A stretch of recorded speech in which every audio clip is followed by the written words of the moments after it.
PTSL ಹೋರಾಟ ಸಮಿತಿ ನಾನು ಜಂಟಿ ಕಾರ್ಯದರ್ಶಿ, ರಾಜ್ಯ ಸಮಿತಿನ ಜಂಟಿ ಕಾರ್ಯದರ್ಶಿ ಆಗ್ತಿದೆ. PTSL ಆಕ್ಟ್ ಬಂದು 78 79 ಆದೇಶ ಬಂತು. 46 ವರ್ಷ ಆಗಿದೆ. ಸರ್ಕಾರ ಯಾವ ಸರ್ಕಾರಗಳಾಗಲಿ ಸುಮಾರು 18,00,000 ಕೇಸ್ ಇದೆ ರಾಜ್ಯದಲ್ಲಿ. ಅದರಲ್ಲಿ 1% ಮಾತ್ರ ಮಾಡ್ತಾರೆ. ನಮಗೆ 90% 99% ಜನರಲ್ ಅವ್ರಿಗೆ ಮಾಡ್ತಾರೆ. ಎಲ್ಲ ಕೋರ್ಟ್ಗಳಲ್ಲಿ ಜಾತಿ ಜಮೀನುಗಳು, ಜಾತಿ ಬಗ್ಗೆನೇ ಮಾತಾಡ್ತಾ ಇರೋದು. ಕೋರ್ಟ್ಗಳೆಲ್ಲ ನಮ್ಗೆ ಅನ್ಯಾಯ ಆಗ್ತಾ ಇರೋದು. ಎಲ್ಲ AC, DC, ಹೈಕೋರ್ಟು, ಸುಪ್ರೀಂ ಕೋರ್ಟ್ಗಳೆಲ್ಲ ನಮ್ಗೆ ಅನ್ಯಾಯ ಆಗ್ತಾ ಇರೋದು. ಯಾಕಂದರೆ ಮತ್ತೆ ನಾವು 207 ದಿನ ಫ್ರೀಡಮ್ ಪಾರ್ಕಲ್ಲಿ ಧರಣಿ ಮಾಡಿದ್ರೆ ತಿದ್ದುಪಡಿ ಮಾಡಿದ್ರು. ಕಾಲಮಿತಿ ಇಲ್ಲ ಅಂತೇಳಿ ತಿದ್ದುಪಡಿ ಮಾಡಿದ್ರು. ತಿದ್ದುಪಡಿ ಆದರೂ ಹೈಕೋರ್ಟಲ್ಲಿ ಅಪೀಲ್ ಹೋದ್ರು. ಎದುರುದಾರರು ಅಪೀಲ್ ಹೋಗಿದ್ದು 8 ತಿಂಗಳಾಗಿದ್ದು ಆದೇಶಕ್ಕೆ ಹೋಗಿ ಹೈಕೋರ್ಟಲ್ಲಿ ಮಾಡಲಿಲ್ಲ ನಾನು.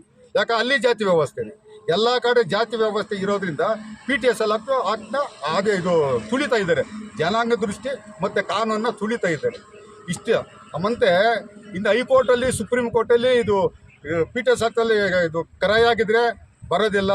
ಮತ್ತು ಪೋಡಿ, ಕಿಮ್ಮತ್ತು, ಭೂ ಪರಿವರ್ತನೆ, ಅಡ್ವರ್ಸ್ ಪೊಸಿಷನ್ನು ಇವ್ಯಾವು ಬರಲ್ಲ ಅಂತ ಹೇಳ್ಬಿಟ್ಟು ಆದೇಶಗಳು ಬರ್ತಾರೆ. ಕಾನೂನಲ್ಲಿ ಯಾವ ಪೊಸಿಷನ್, ಅಡ್ವರ್ಸ್ ಪೊಸಿಷನ್ಗಳು, ಕಿಮ್ಮತ್ತು ಏನೂ ಇಲ್ಲ. ಒಂದೇ ಪರಬಾರೆ ಆಗಿದೆಯಾ ಬಿಟ್ಕೊಡಿ, ಪರಬಾರೆ ಆಗಿಲ್ಲ ಪರ್ಮಿಷನ್ ತಗೊಂಡಿದ್ದೀರಾ ಬೇಡ, ಇಷ್ಟೇ ಇರೋದು ಕಾನೂನಲ್ಲಿ. ಎರಡೇ, ಪರಬಾರೆ ಆಗಿ ಪರ್ಮಿಷನ್ ತಗೊಂಡಿದ್ರೆ ವಾಪಸ್ ಕೊಡಬೇಡಿ, ಪರಬಾರೆ ಆಗಿದ್ರೆ ಪರ್ಮಿಷನ್ ತಗೊಂಡ್ರೆ ಲಿಮಿಟೇಷನ್ ತೆಗೆದಾಕಿರಿ ಅಂತ ಹೇಳ್ಬಿಟ್ಟು ಇಷ್ಟೇ ಮಾತಾಡೋದು. ಇಷ್ಟು ಬಿಟ್ಟರೆ ಕಾನೂನಲ್ಲಿ ಏನಿಲ್ಲ. ಈ ಕಾನೂನು ಸೃಷ್ಟಿ ಮಾಡ್ತಾರೆ ಕೋರ್ಟ್ಗಳು, ಜಡ್ಜ್ಗಳು. ಕೋಡಿ, ಕಿಮ್ಮತ್ತು, ಭೂ ಪರಿವರ್ತನೆ, ಅಡ್ವರ್ಸ್ ಪೊಸಿಷನ್ನು, ಕಾಲಮಿತಿ, ಲಿಮಿಟೇಷನ್ ಎಲ್ಲ ಇವೇ ಸೃಷ್ಟಿ ಮಾಡಿ ಜನರಲ್ ಅವ್ರಿಗೆ ಅನುಕೂಲ ಹಂಗಾಗಿ ಮಾಡ್ತಾ ಇರೋದು ಕೋರ್ಟ್ಗಳು. ಇಷ್ಟು ಹೇಳ್ತಾ ಇದ್ದೀವಿ. ಇವತ್ತು ಎಲ್ಲ ರಾಜ್ಯದಲ್ಲಿ ಎಲ್ಲ ಕಡೆನೂ ಮಾಡ್ತಾ ಇದ್ದಾರೆ. ನಾವು ಮಾಲೂರು, ಕೋಲಾರ ಜಿಲ್ಲೆಯಿಂದ ಎಲ್ಲ ಜಿಲ್ಲೆಯಿಂದ ಎಲ್ಲ ಬಂದಿದ್ದೀರಿ. ಇಲ್ಲಿ ಎಲ್ಲ ಧರಣಿ ಮಾಡಿದ್ರಿ. ಅಡಿಷನಲ್ DC ಅವ್ರು ಬಂದರು, ಮೆಮೊರಂಡಮ್ ಕೊಟ್ಟಿದ್ದೀರಿ. ಮುಖ್ಯಮಂತ್ರಿಗೆ ಮೆಮೊರಂಡಮ್ ಸೇರಿಸಿದ್ದೀರಿ. ಎಲ್ಲ ಮೆಮೊರಂಡಮ್ ಎಲ್ಲ ಡೀಟೇಲ್ಸ್ ಎಲ್ಲ ಬರೆದಿದ್ದೀರಿ. ಅವ್ರು ಮುಖ್ಯಮಂತ್ರಿ ಸೇರಿಸ್ತೀನಿ ಅಂತ ಹೇಳಿದ್ರೆ ಮತ್ತೆ ನಿಮ್ಮ ಮುಂದೆ ನಾವು ಸಭೆ ಸೇರ್ತೀರಿ. ನಮ್ಮ ಹೋರಾಟಗಾರೆಲ್ಲ ಸಭೆ ಸೇರಿ ಒಂದು ದಿನಾಂಕ ನಿಗದಿಪಡಿಸಿ ಮುಂದೆ ಏನು ಮಾಡಬೇಕು, ಯಾವ ರೀತಿ ನಡ್ಕೊಂಡು ಹೋಗ್ಬೇಕು ನಾವೆಲ್ಲ ಮಾತಾಡಿ ಒಂದು ಚರ್ಚೆ ಮಾಡಿ ಆಮೇಲೆ ತೀರ್ಮಾನ ಫ್ರೀಡಮ್ ಪಾರ್ಕಲ್ಲಿ ಧರಣಿ ಕೂತ್ಕೊಬೇಕಂತ ತೀರ್ಮಾನ ಮಾಡ್ಕೊಂಡಿದ್ದೀರಿ, ಮಾಡ್ತೀವಿ.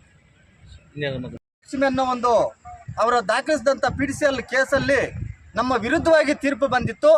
ಅದರ ವಿರುದ್ಧ ಈಗ ಮಾನ್ಯ ಸರ್ವೋಚ್ಚ ನ್ಯಾಯಾಲಯವು ನಮ್ಮ ಅಪೀಲನ್ನು ಅಕ್ಸೆಪ್ಟ್ ಮಾಡಿದೆ.